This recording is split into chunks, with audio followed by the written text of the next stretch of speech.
debase a currency. In fact, a quick glance at the historical values of the US dollar versus the money supply reflects this point definitively, for the inverse relationship is obvious. $1 in 1913 required $21.60 in 2007 to match value. That is a 96% devaluation since the Federal Reserve came into existence. Now, if this reality of inherent and perpetual inflation seems absurd and economically self-defeating, hold that thought, for absurdity is an understatement in regard to how our financial system really operates. For in our financial system, money is debt, and debt is money. Here is a chart of the U.S. money supply from 1950 to 2006. Here is a chart of the U.S. national debt for the same period. How interesting it is that the trends are virtually the same. For the more money there is, the more debt there is. The more debt there is, the more money there is. To put it a different way, every single dollar in your wallet is owed to somebody by somebody. For remember, the only way the money can come into existence is from loans.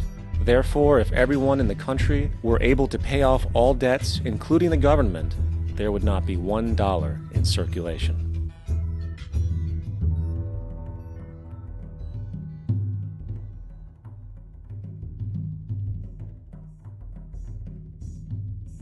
In fact, the last time in American history the national debt was completely paid off was in 1835 after President Andrew Jackson shut down the central bank that preceded the Federal Reserve.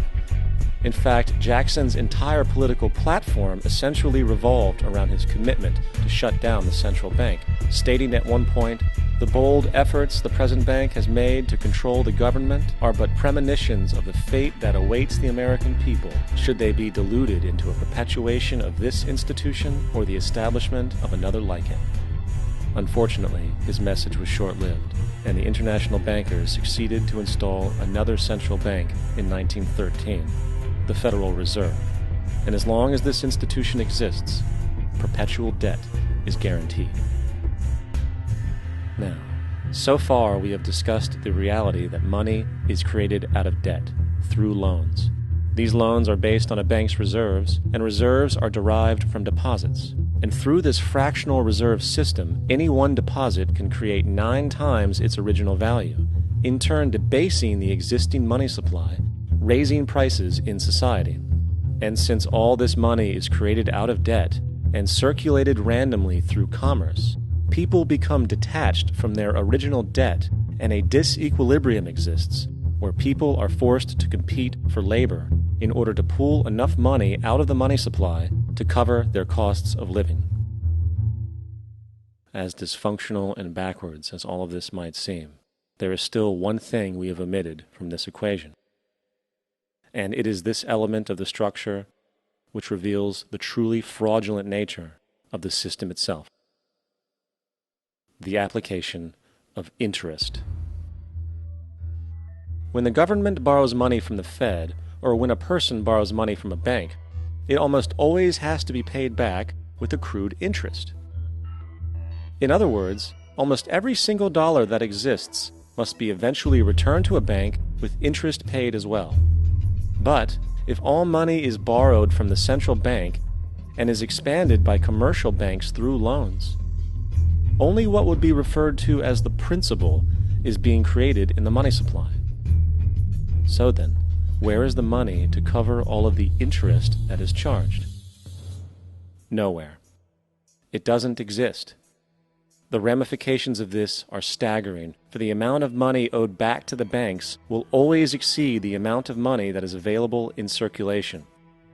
This is why inflation is a constant in the economy, for new money is always needed to help cover the perpetual deficit built into the system, caused by the need to pay the interest.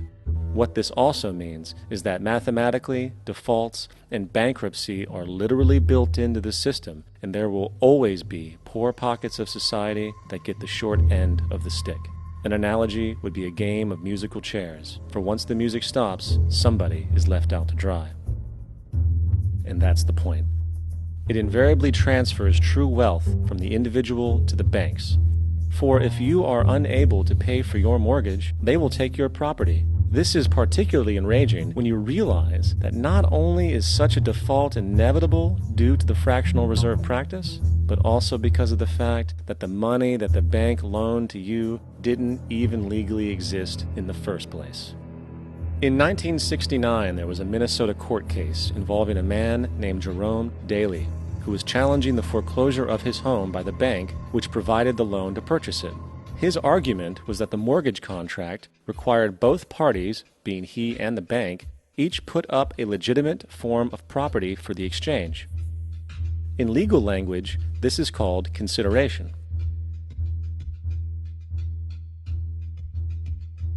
Mr. Daly explained that the money was, in fact, not the property of the bank, for it was created out of nothing as soon as the loan agreement was signed.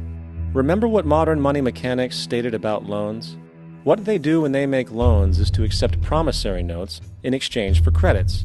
Reserves are unchanged by the loan transactions, but deposit credits constitute new additions to the total deposits of the banking system. In other words, the money doesn't come out of their existing assets. The bank is simply inventing it, putting up nothing of its own except for a theoretical liability on paper.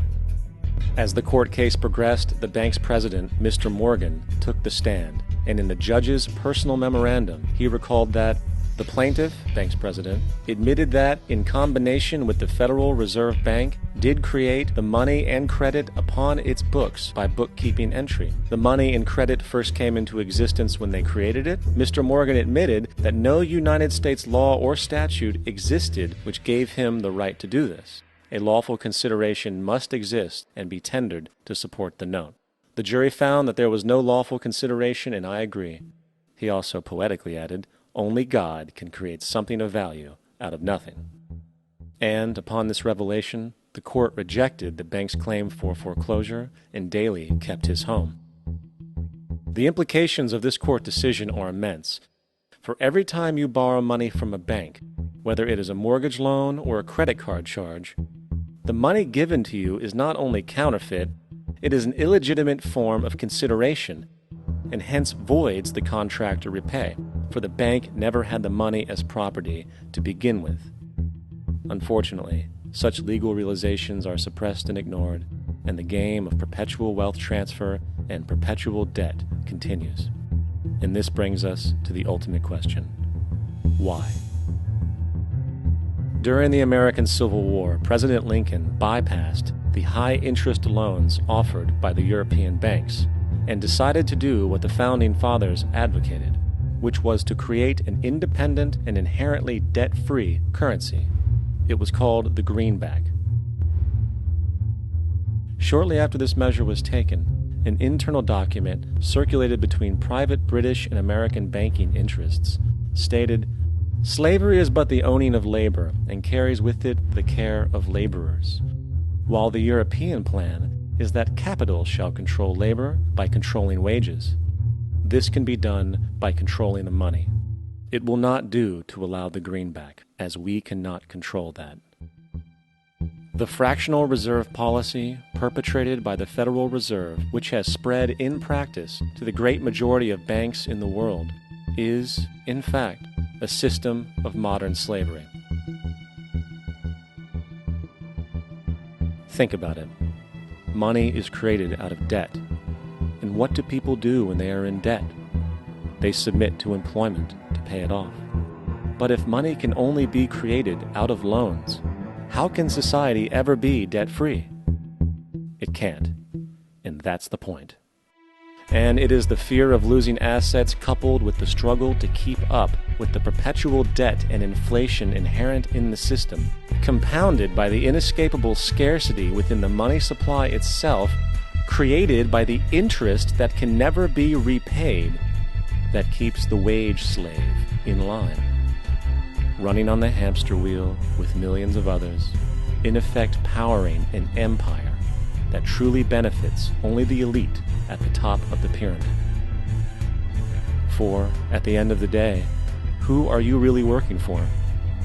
The banks. Money is created in a bank and invariably